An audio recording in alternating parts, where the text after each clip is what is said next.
നമ്മളെ കേരള ഫുഡ് എന്ന് പറഞ്ഞാലേ ഒരു വെറൈറ്റി സംഭവം തന്നെയല്ലോ. നല്ല മട്ടരിച്ചോറും അല്ലെങ്കിൽ കുത്തരിച്ചോറും മറ്റേ താറാവും ബീഫും ചിക്കനും മീനും ഒക്കെ പാടാൻ. ഇത് പറയാൻ എന്താ കാരണം എന്നല്ലേ, ഈ വീഡിയോ ഫുള്ളായിട്ടൊന്ന് കണ്ടോ, അപ്പോൾ മനസ്സിലാവും നമ്മളെ നാട്ടിലെ ഫുഡ് എത്ര ബെറ്ററാണ്.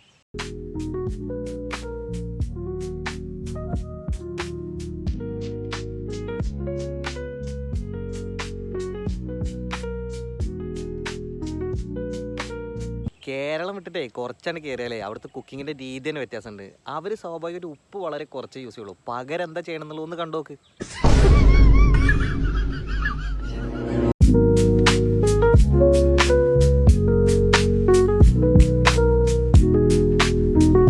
ഇങ്ങനെ ചെയ്യുകയാണെങ്കിൽ ഉപ്പിൻ്റെ ഉപയോഗം കുറയും, അതുപോലെ തന്നെ വിയർക്കില്ല. അടിപൊളിയല്ലേ?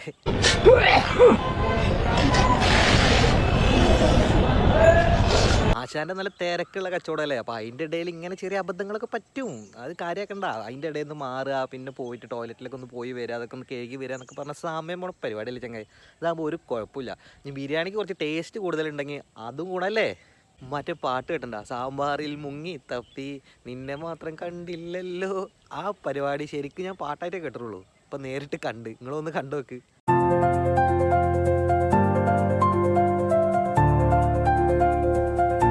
അല്ല, അങ്ങനെ പറഞ്ഞിട്ട് എന്താ കാര്യം?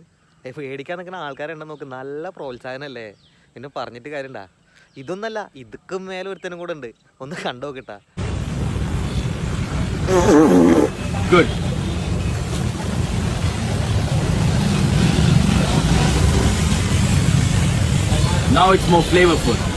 അത് പിന്നെ ചേരുവകളൊക്കെ ശരിക്കും ചേർത്താലല്ലേ ടേസ്റ്റ് ഉണ്ടാവുള്ളൂ അല്ലേ. ഇത് വേറൊരു ചേട്ടനെ നോക്ക്, എന്താ അടിപൊളിയാ. അത്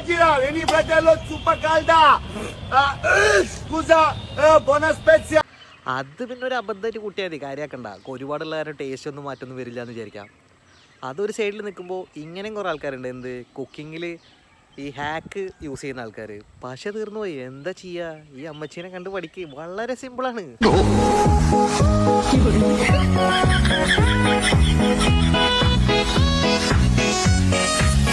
അവർ മാത്രമല്ല കേട്ടോ, ഹാക്ക് യൂസ് ചെയ്യുന്ന വേറെയും കുറേ ആൾക്കാരുണ്ട്.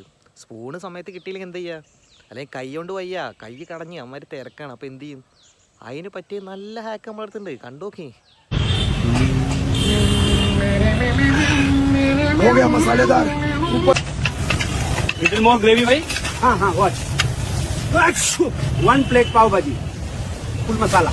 എന്തൊക്കെ സംഭവിച്ചാലും തളരാതെ മുന്നോട്ട് ജീവിക്കുന്ന ഒരാളുണ്ട്. അതിലൊരാളാണ് ഈ ചേട്ടൻ.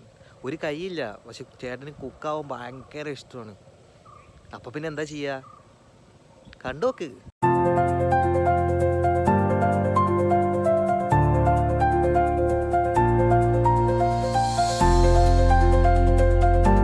ഭക്ഷണത്തിൻ്റെ കാര്യത്തിൽ നമ്മൾ ഏറ്റവും കൂടുതൽ അസൂയയോടെയും കുശുമ്പോടെയും അറപ്പോടെയും വെറുപ്പോടെയും നോക്കുന്ന ആൾക്കാരാണ് ചൈനക്കാർ. കാരണം അവരെന്തൊക്കെ കിട്ടുമോ അതൊക്കെ തിന്നും. പക്ഷേ ഈ ഉണ്ടാക്കലും കഴിക്കലൊക്കെ വെച്ച് കാണുമ്പോൾ അവരല്ലേ ബെറ്റർ. അവരൊന്നിനും കൊന്നും ബുദ്ധിമുട്ടിക്കണില്ല എന്നാണ് എൻ്റെ ഒരു വിശ്വാസം. മാക്സിമം ജീവനോട് തന്നെ വല്ല സോസിലോ വല്ല ഉപ്പിലോ മുളകിലോ ഒക്കെ മുക്കിയിട്ട് നേരെ അങ്ങ് കഴിക്കുക. അതല്ലേ ഒന്നുകൂടി നല്ലത്. കണ്ടോക്ക്.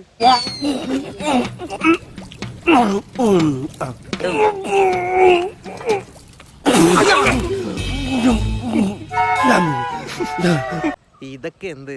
ഈ കാണാൻ പോണ ചേച്ചിയുടെ ലക്കാണ് ലക്ക്. ഒരു ബർഗർ മേടിച്ചപ്പോൾ ഏറ്റവും ഇഷ്ടപ്പെട്ട സാധനം ഫ്രീ ആയിട്ട് കിട്ടുമെന്ന് ചേച്ചി സ്വപ്നത്തിൽ പോലും വിചാരിച്ചിട്ടുണ്ടാവില്ല. എന്തല്ലേ?